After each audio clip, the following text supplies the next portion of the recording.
Сәлем оқушылар. Бүгін біз сіздермен құқық негіздері пәнінен құқықтық мәдениет деген тақырыппен танысатын боламыз. Жалпы құқықтық мәдениеттің ішінде біз сіздермен құқықты түсіндіру үдерісі, құқықтық сана, құқықтық мәдениеттің өзі, құқықтық нигилизм деген сияқты әртүрлі ұғымдармен танысатын боламыз. Ал сабағымызды бастамай тұрып, әрине таныса кетейік. Менің есімім Диляра Дидарқызы. Мен Эдюсер онлайн орталығындағы құқық негіздері пәнінің мұғалімімін. Жалпы өзім Мақсұт Нарықбаев атындағы Казгю университетінің түлегі және сол университеттің құқықтану мамандығының магистрі болып табыламын. ұбт саласындағы еңбек өтілім 4 жылдан астам. Одан бөлек басқа да маңызды ақпараттарды осы слайд арқылы көре аласыздар, таныса аласыздар. Ал біз сіздермен бүгінгі сабағымызды ендеше бастайық. Жалпы құқықтық нормаларды түсіндіру. Құқықтық нормаларды түсіндіру, бұл жерде атауы бірден айтылып тұр. Бұл көбінесе құқық нормалардың нақты мәнін, нақты мағынасын анықтау мақсатындағы күрделі әрі ерікті үдеріс ретінде есептеледі. Яғни не үшін? Көбінесе құқық нормалары қиын мүмкін, халық үшін тілмен жазылғандықтан, заң тілінде оның барлығы болғандықтан, кейбір терминдердің мағынасын ашу өте қиын болуы мүмкін. Немесе кейбір сөздердің, қарапайым ғана сөздердің қандай мағынада қолданылып жатқандығы анықталу керек.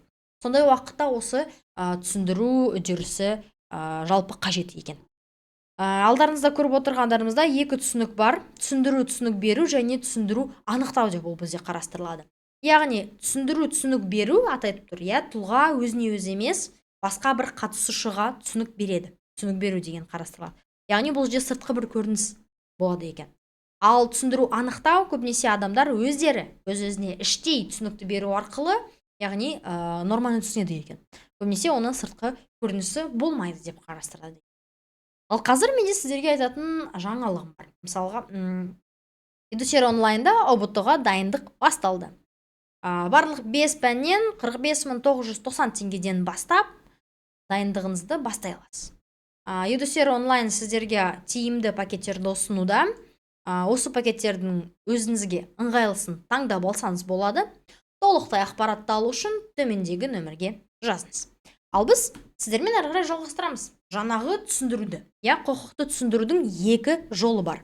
Яғни бірінші жолы ол ресми түсіндіру, және екінші жолы ол бейресми түсіндіру екен. Яғни құқықты түсіндіретін заңды, оған құзыреттілігі бар адамдардың түсіндіруін біз әрине ресми түсіндіру деп қарастырамыз. Бұл яғни мемлекеттің өзі немесе мемлекеттік қызметшілер өкілеттіліктері бар.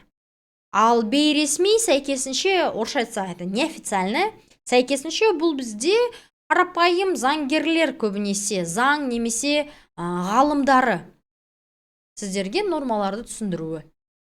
Осыны яғни екіге жіктейді екенбіз.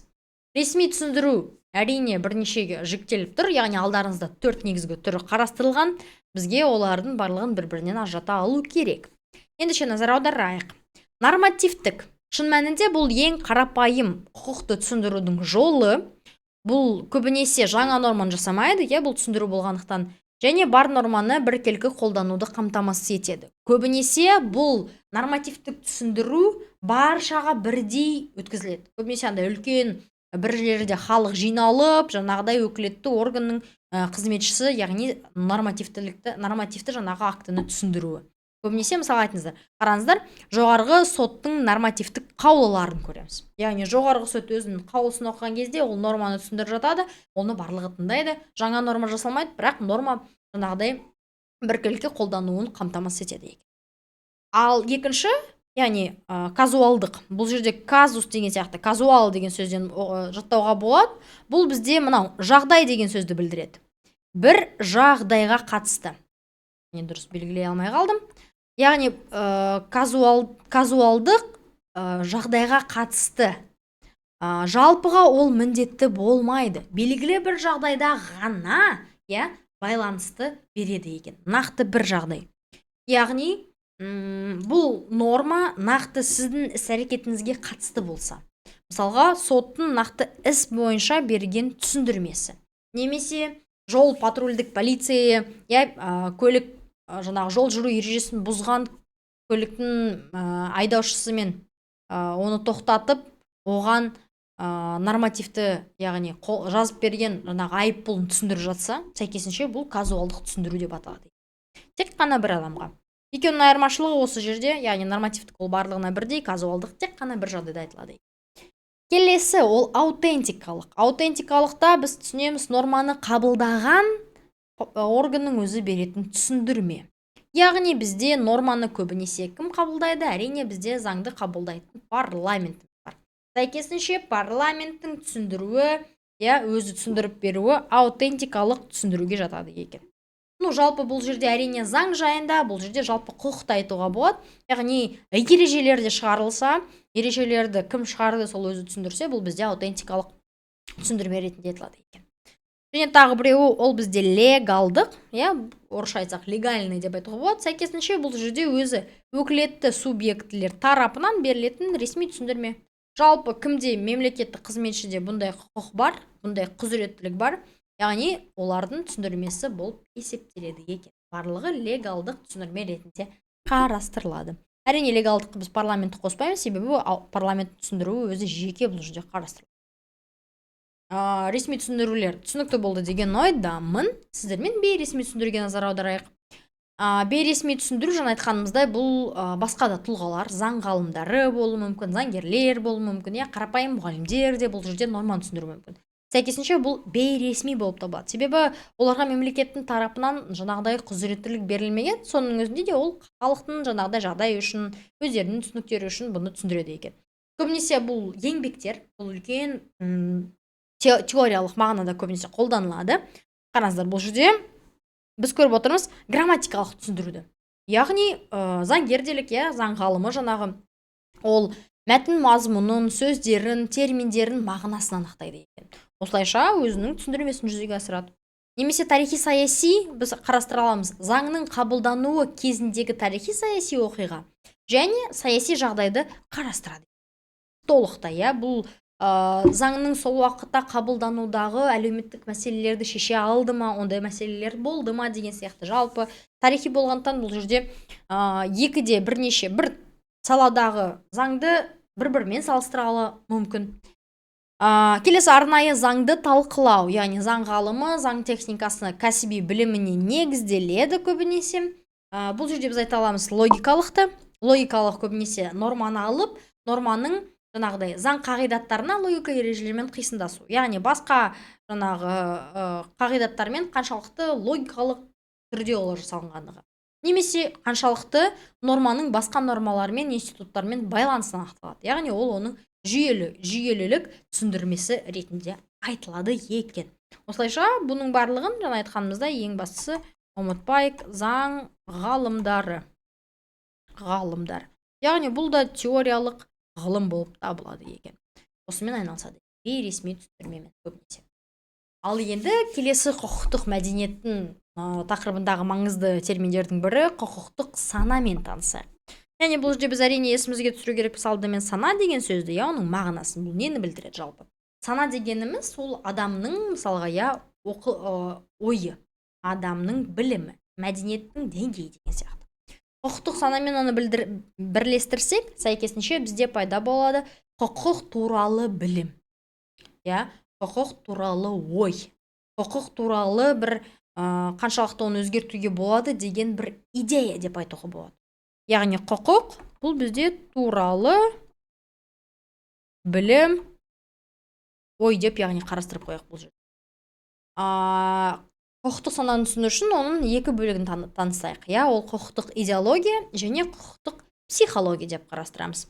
Яғни құқықтық сана көрінеді бізде құқықтық көз қарастан, идеялармен жүйеленген ғылыми көріністен. Яғни ғалымдар, заңгерлер әзірлейді және адамның оны қаншалықты білетіндігі және білсе ол жайында не ойлайтындығы қарастырылады. Идеологияға қаншалықты ол беріледі адам. Және екіншісі ол психология, жаңағы құқықтық сезімдер, эмоцияларға негізделген тәжірибелік сана. Яғни ғылыми көрініс пен тәжірибелік сананың арқасында адамның жаңағы белгілі бір зат туралы түсінігі қалыптасады. Сәйкесінше бұл жерде құқық жайындағы білім осылайша идеология мен психологияның қосындысы арқылы адамның жаңағыдай жалпы құқық жайындағы ойы қалыптасады екен. Сана сезімі пайда болады деуге болады.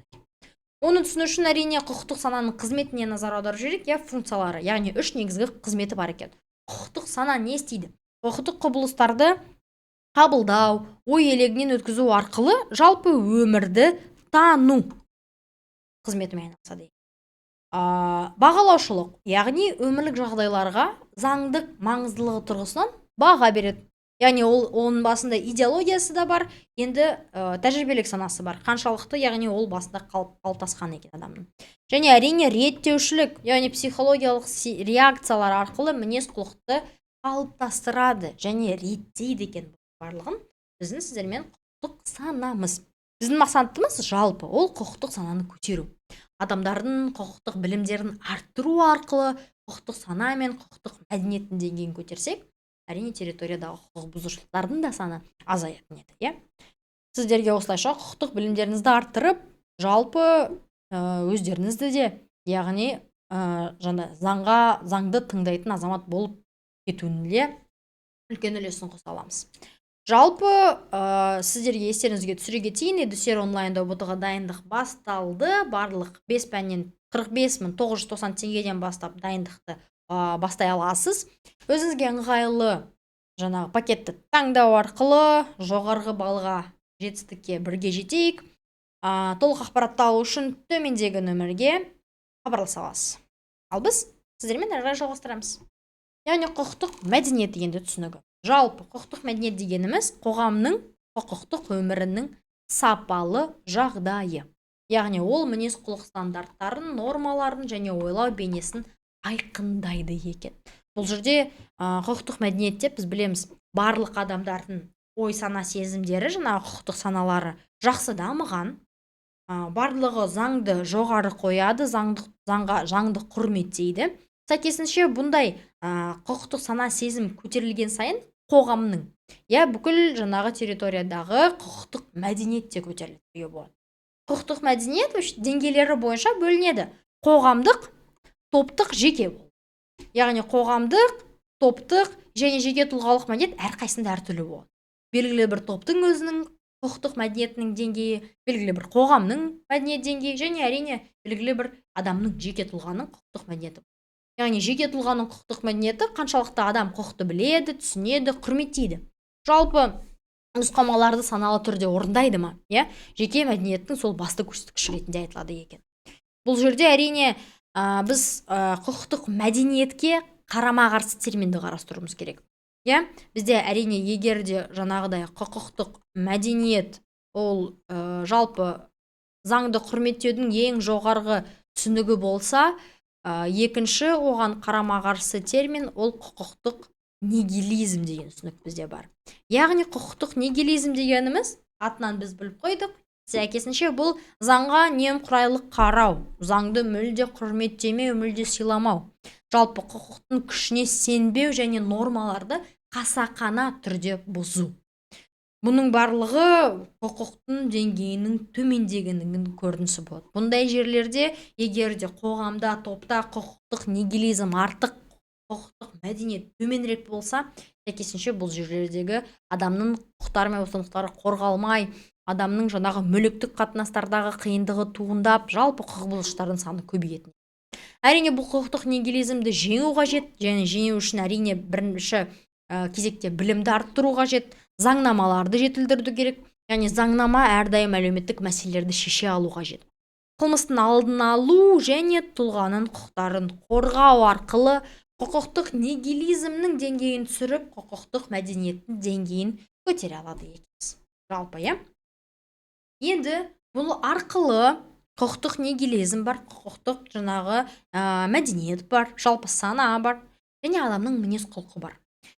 Бұлай қарасақ та нигилизмді көресің, бұлай қарасаң мәдениетті де көресің, сөйтіп сенің де бір өзінің ойың қалыптасады. Соны біз құқықтық мінез құлық деп қарастырамыз. Құқықтық мінез құлықтың негізгі 4 деңгейі бар. 4 деңгей, яғни біз сіздермен ең басынан ең төменгісіне дейін кетеді екенбіз.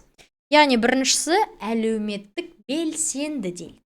Яғни ат айтып тұр, бұл жерде әлеуметтік белсенді болғандықтан, активті түрде болғандықтан, бұл ең жоғарғы деңгей. Яғни құқықты құрметтеуге негізделеді. көбінесе құқықтық мәдениеті санасы, биік адамдар, құқықтық санасы, олар мен заңды орындаймын, заңды орындау менің борышым деп біледі екен. Келесі, ол кішкене төменірек деңгейі, ол дағдылы деп аталады. Дағдылы мінез құлық, ол көбінесе мынау әдет деген сөзге байланысты. Әдетке түсіп қалған, әдетке айналып кеткен, саналы түрде орындайды. Ол барлығына әлеуметтік белсенді түрде айтпайды, мен заңды орындаймын, бұл менің борышым деп. Көбінесе бұл жерде ол жалпы заңның сақталу керек екендігін түсінеді және оны орындайды. Мысалға, дағдылы түрде кәсіпкерлер салық төлейді. Бұны барлығына олар жариялап айта бермейді, жалпы олардың міндетіне кіргендіктен оны орындайды. Дағдылы түрде әдетке айналып кеткендіктен, мысалға. Келесі, ол конформистік. Конформистік жаңағы деңгейден сәйкесінше түсіп бара жатыр. Конформистік бұл жерде құқықты олар біледі, бірақ енжар сақтайды, яғни көпшілікке көбінесе бағынады. Көпшіліктің пікіріне қарап отырады. Неліктен барлығы бұл жерде заңды сақтамайды, неге мен сақтауым қажет деп есептейді. Немесе бәрі қандай болса, мен де сондай боламын деп көбінесе айтылады. Бұл адамның конформистік мінез құлық деңгейінің қалыптасып кетуінің белгісі болады. Ал соңғы төменгі бейнесі, әрине ол бізде маргиналдық. Адам құқық бұзушылық жасамайды, құқыққа немқұрайлы қарайды, бірақ жазадан қорыққандықтан ол заңды бұзбайды. Яғни оның ең басты мақсаты ол жазаланбаса болғаны. Яғни бұл құқықтық мінез құлықтың тағы бір деңгейі ретінде қарастырылады екен. Жалпы бұл сіздердің құқықтық мәдениеттеріңізді, құқықтық саналарыңызды осы сабақ арттыра білді деген мен ойдамын. Сіздермен біз соңғы рет есімізге түсірейік, Edusер онлайнда ұбытуға дайындықтың басталғандығын және барлық 5 пәннен 45.990 теңгеден бастап дайындықты бастай аласыз. Жалпы негізгі пакеттер ұсынылған, сол пакеттердің арасында өзіңізге ыңғайлысын таңдап, толықтай ақпаратты алу үшін төмендегі нөмірге жазсаңыз болады. Біздің бүгінгі сабағымыз осымен аяқталды. Құқықтық білімді нығайтып, құқықтық сана мен мәдениеттің деңгейін бірге көтерейік. Сіздерге сәттілік тілеймін.